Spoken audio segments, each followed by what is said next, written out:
And welcome to the Shoulders of Giants on FinCrimeTV. The world of money laundering has been plagued since the mid-1990s with outrageous claims, both unsupported and unsupportable, as to the total amount of money which is laundered globally each year. There are many reasons why it's impossible to calculate that figure, and those who produced figures seem to have basically tried to outdo the previously stated figure. In the late 1990s, the IMF came up with a figure that was frankly stupid, and that ended the game for a while, but it has again started recently. My guest for today demonstrated that it is possible to use different, accurate, and quantifiable data to provide an accurate estimate of something that is far more relevant than the amount of money laundered. John Walker is now an associate professor at the Australian Graduate School of Policing and Security, Faculty of Business at Charles Sturt University. His interest in mathematics earned him a BSc in computer science. He's also got a degree in economics in 1969, before most of us had even seen a real computer outside film or TV. Since 1994, he's been a rocket scientist, and in the field of financial crime analysis, he's advised governments while at the same time holding a series of academic positions in several countries. He's worked with the IMF during their phase of not issuing stupid figures, the United Nations Office of Drugs and Crime. He's also got an extensive range of volunteer work and hobbies, and an abiding love of the art of the beard. John Walker, thanks for being a guest on the Shoulders of Giants. Hello, Nigel. How are you doing? I'm fine, thank you very much. You're the creator of the Walker gravity model, which is probably something almost none of our listeners will have ever heard about, even though it's far from a secret. Can you explain in simple terms so that even a simpleton like me can understand what it is? I was asked by the head of Austrac, the founding director, Bill Code, back in the early, the early 80s, to try and estimate the amount of money laundering in and through Australia. And I did the research, and I found that other people who were trying to estimate money laundering, quantify money laundering, were using suspicious transaction data.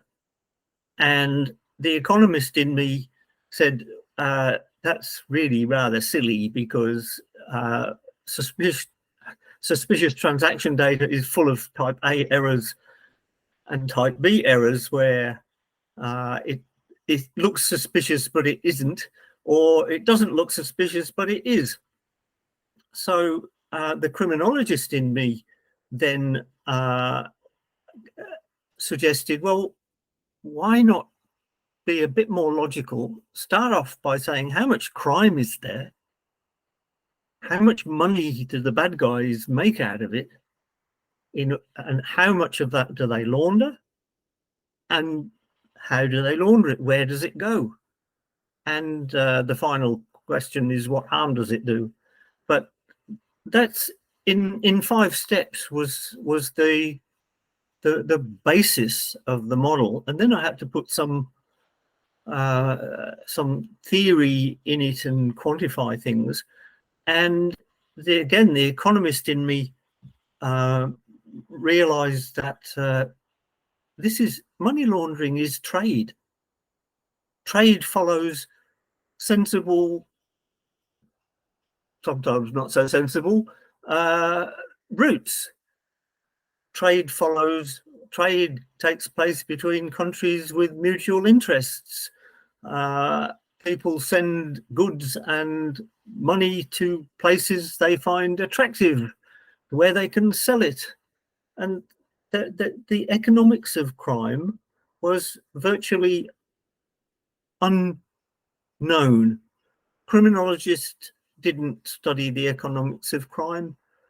Economists could never get the data to study the economics of crime. There was hardly any data. The police never used to compile useful statistics on how much the bad guys earn. These days we have illicit earnings. What's the phrase? The untold wealth or something. Yeah. That's sort of. Back in those days, there were not even crime victim surveys until I got lucky. I was on secondment to the Home Office when they were setting up the first European crime victim survey. And I first of all got them to include how much did it cost you? How much did the bad guys get? And the second thing is I managed to get Australia, the USA and Canada to participate in this European crime victim survey as well. So we had something of the start of the International Crime Victim Survey, and most importantly for me, some figures that I could use to estimate the costs of crime in Australia. And governments make decisions on cost-benefit analyses. And if you don't know what the cost of the problem is, they will probably put it on a shelf somewhere and leave it someone else to fix. But if you can show that it's a very costly issue, then they pay attention to it. So my estimates of the costs of crime in Australia became quite influential. And when AUSTRAC was created to start looking at money laundering, Bill Code, referring to my costs of crime work, he asked me if I'd be interested in having a go at estimating money laundering. And so I started off this 5-step: how much crime, how much money, how do they launder it, where do they launder it, and so on. And to do that, the gravity model of trade and the notion of attractiveness were things that were fundamental. So does that answer the question, or vaguely go close to it? Yes. Let's break that down. We know that financial crime risk and compliance is all about laws, so it attracts lawyers, not accountants, and lawyers usually don't do maths. Today, the financial services world is under pressure to adopt computer models for everything. And what's happening is that risk and compliance officers are becoming dependent on black boxes populated with analytical engines that they will never understand, even if they study them for months of Sundays. So let's start with what I consider to the most critical aspect of any analytical engine, the data. Where does your source data come from? It's all open source data. A lot of it comes from the UN. So the UN Office on Drugs and Crime, UNODC, compiles data on a country-by-country basis on all sorts, on the extent of crime. Very rarely do they actually go into the cost or the proceeds of crime, but there are other ways of doing this. Then you need trade data, because money laundering follows trade, and the UN UNCTAD does a good job compiling and sharing data on this sort of stuff. Then other organizations like Transparency International, they have their corruption index, things like this. This is fundamental to money laundering. It is a corruptive influence, and it takes advantage of the corruption that it creates.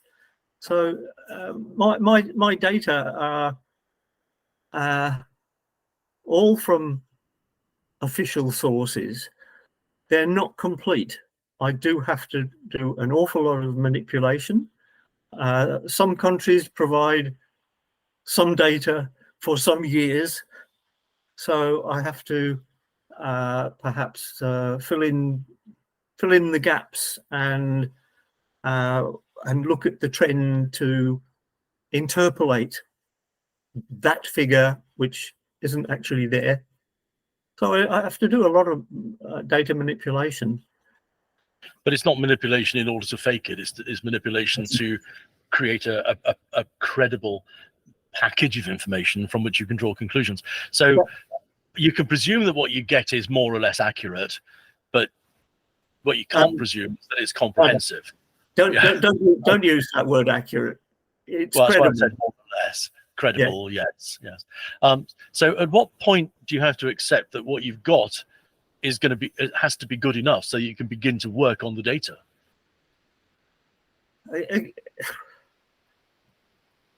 You don't really have an awful lot of choice. The data that you have to choose from the available data, the most meaningful data set. You have to, I do a lot of regression analysis. That's like looking at. Whoa. Explain regression analysis. That's far too techie for me. Okay. Imagine you've got a graph with the y-axis, x-axis, and you plot a whole number of points where the x-axis might be the extent of the black economy, and the y-axis might be an estimate of money laundering. So if you have estimates for a whole stack of countries, you can plot these as dots on this chart, and if they line up into a sort of nice almost a straight line. Almost, yeah. Well, any sort of, if you can see a pattern rather than it's just a whole mass of dots on the thing with no focal point or no direction, then you know you're onto something. Oh, well, that's what I do with piles of telephone numbers and things like that. So I didn't realize that I was doing something that had a name. The easiest way to describe a regression model is that everybody knows what the football tables look like, and no, yes, you do. The final column is the number of points scored by the team, not goals. And what you'll find is that you get the number of games won times 3, I think it is in the British football anyway, plus the number of games drawn times 1, and that is a regression model. Okay. I have to tell you, you could not have chosen a worse example for me. Perhaps for the audience, they will understand that, but I have not seen anything to do with soccer. I used to play rugby, so to be kicking a round ball around is soccer, and it's done by men who are basically failed ballerinas. I have no idea about anything to do with soccer, except it was so boring when I went from a rugby playing school to a soccer playing school, and I couldn't get my head around it at all. So no, I have no idea what you were just talking about. The essential thing is, from my point of view, the data available are not exactly temperatures and pressures and things that you can measure accurately. They are estimates. They are provided by police and by victims and by lawyers who don't understand numbers anyway, and you have to read them. Oh, look, I tell you, my favorite introduction to a conference was in the Netherlands many years ago, and I was introduced as a guy who takes dodgy data and heroic assumptions and turns them into something useful. I think that's an absolutely perfect description. I wish I'd known that in advance. I'd have put it in the introduction. If that goes on my tombstone, I will be quite happy. Mine will have DNF. Okay, so you've got the data. It's organized in a way that you can use it eventually after you've played around with it and you've made it so that there's consistency in the presentation of the data, and you've standardized the format. What's the biggest challenge in organizing such disparate data?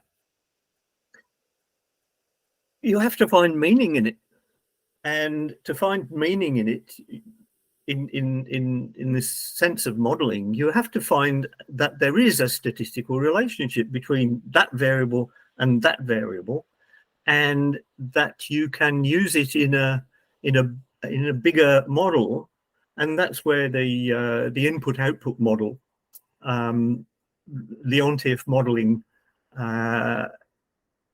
with the gravity model component and so on. That's what became the Walker model. So here was I thinking that the biggest challenge would be to decide whether thousands were separated by spaces or commas, but actually, there are real challenges, not just in the way the data arrives, but in the way that you're able to insert it into your model, and then to be able to standardize it so that you can interrogate the model. Yeah. Once you've got the data organized, is interrogation the next step? And if so, what do you do about it? How do you do it? Again, I'm using fairly basic statistical modeling, because more sophisticated stuff is a waste of time with data of this kind. I'm using basic statistical techniques to draw out the relationships that may contribute to the final product. The final product being rankings of countries by attractiveness to money launderers, and then introducing that into a trade model. You keep mentioning trade, and you were looking at this in what the very early 1990s, several years before I started looking at it, in fact. And the term later, a lot later, we got the term trade-based money laundering, which I think is a woefully inaccurate term. You were working on it for that. I had loads of trade-related stuff in my first book in 1996, and it's pretty obvious to those of us that really look at the subject that the money, organized crime in particular, which is what we're mostly concerned with. We're not, for the most part, bothered about somebody laundering the proceeds of a stolen TV, for example. When we're looking at the big money flows, it does follow legal or illegal trade routes, doesn't it? Whether it be the way that the drugs are trafficked, people are trafficked, or whether it's simply following the shipping around the world of Turkish carpets, which nobody knows the value of. Well, if you've got some money to launder, you want to hide it in a larger flow of trade so that it becomes unnoticeable. This is why when I put together this model, a lot of eyebrows were raised when it suggested that the best places to launder money would be places like London. New York, Frankfurt, Hong Kong, Tokyo, and anywhere large money flows. Yeah, and then once people started realizing, look, I've heard this phrase so many times, the bastard was right. Well, they say that in Australia. I think they probably don't say it in lots of other countries, which is one of the reasons why I love Australian English. It's great. You're referring to trade-based money laundering. That was, I think, a result of the increased surveillance of financial flows. It actually came about following the publication of a not very clever, but it was interesting and it grabbed the attention of the media, paper by a couple of academics in New York, where they drew attention to a couple of things that made people sit up. The one that really made people sit up was the vastly inflated price of plastic toilet seats in a shipment. Yep, exactly. The thing that made me sit up was the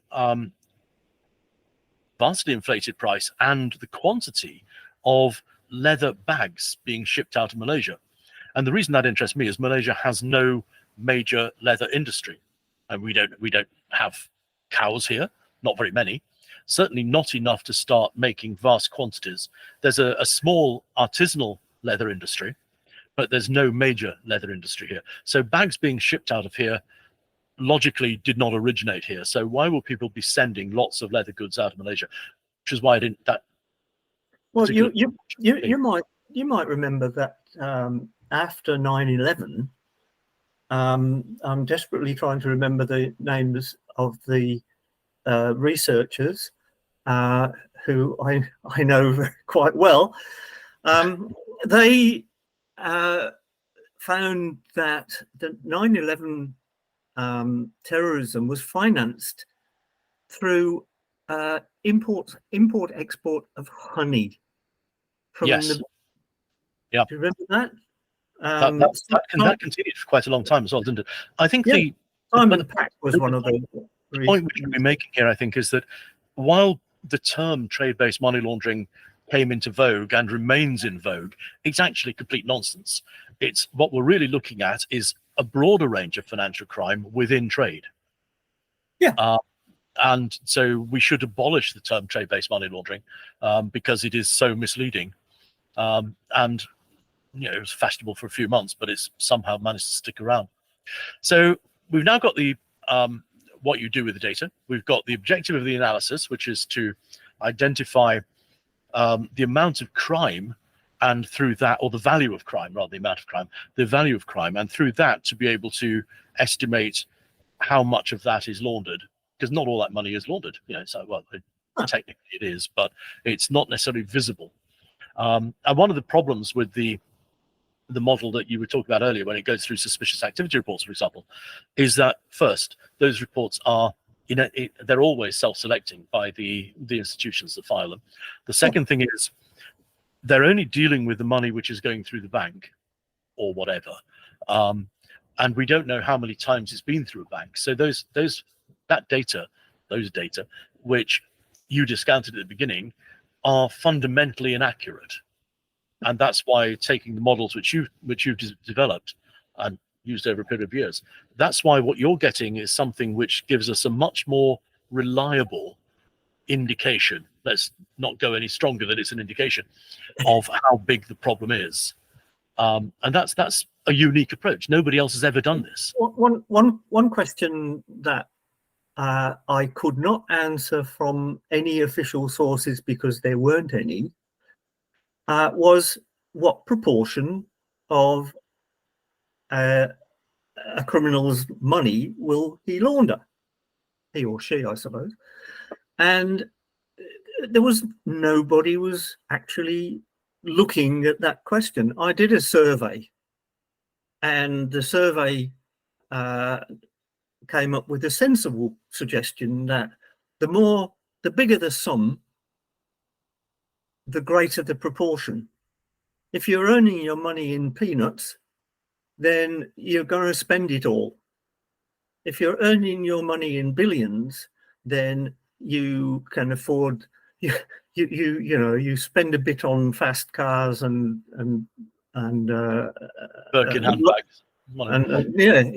And then the rest you can launder because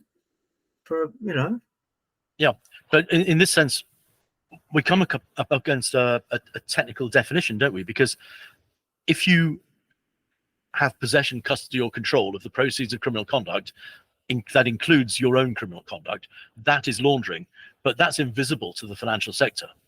Well, depending on how you spend it. What we tend to see is the idea that it is the money that goes through the reporting institutions, however that is defined, that people think that's the laundered money, subject to the self-selecting of reporting and all the other caveats.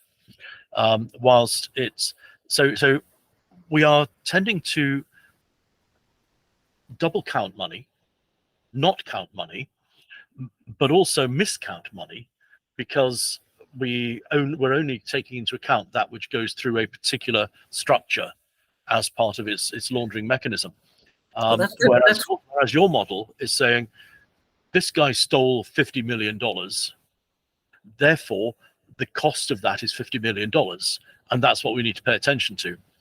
So we're not looking for a disparate group of people across the entire economy to report what they see of that money and to filter whether it's the first or second or third time it's been through a bank. for example? One of the things I'm quite pleased about is that I have got other researchers to come up with measurements of things that we never measured before. And one of those is, what proportion of his 50 million is he going to launder? And this is the sort of, when you're saying it in those terms, when you say is he going to launder, in that sense, you mean how much of that is he going to push through the financial sector? Yes. Whereas no. What proportion is he going to launder? Now, we've gone through all sorts of iterations. The banks used to be the primary route for money laundering. So we cracked down on the banks. So the bad guys move out of the banks, they move into trade-based money laundering. So we crack down on transaction data. So the bad guys move into real estate. And in Australia, we still don't have regulations that prevent real estate agents from... It is incredible that Tranche 2 has not been put into effect, isn't it? It is. It's a bit of a blight on Australia's anti-money laundering stance. It's been left wide open. And we know full well that... I did some lecturing at the University of Wollongong a few years ago, and I guess that 80% of the students there were Chinese. And it was common knowledge that Chinese students didn't come and rent a flat when they came to Wollongong Uni for their education. They bought an expensive waterfront apartment. It's now... The bottom line is that money it's difficult to imagine that money can be being generated legally, given how recently China opened up its economy and allowed people to start making money. If it was in 50 years, you wouldn't question it. But only 5 or 6 years after China allowed people to start making money, it really does look strange, doesn't it? Well, it is a consequence of Australia's failure to look at the real estate market. Absolutely. Bridget Unger was asked to do exactly that in the Netherlands 20 years ago, and she identified the patterns and the mechanisms that were used to launder money through the real estate. Exactly, and it's been the same all over the world, hasn't it? Australia really has dropped the ball on this one. It's quite incredible. John, why aren't you world famous, mind-blowingly rich, and walking around in a t-shirt saying, I did some sums and they gave me a Nobel Prize? I don't know, I'm still waiting. Let's start a campaign. John Walker. The consolation I do have is that while I have some very modest academic letters behind my name, I know that I have helped quite a large number of students all around the world get their PhDs by a dissertation on my model. Well, that's great, but I think we should have a campaign to get you that t-shirt. John Walker, it's been an absolute pleasure to talk to you today. Thank you very much. Thanks, Nigel. Good to talk to you. Bye. Bye.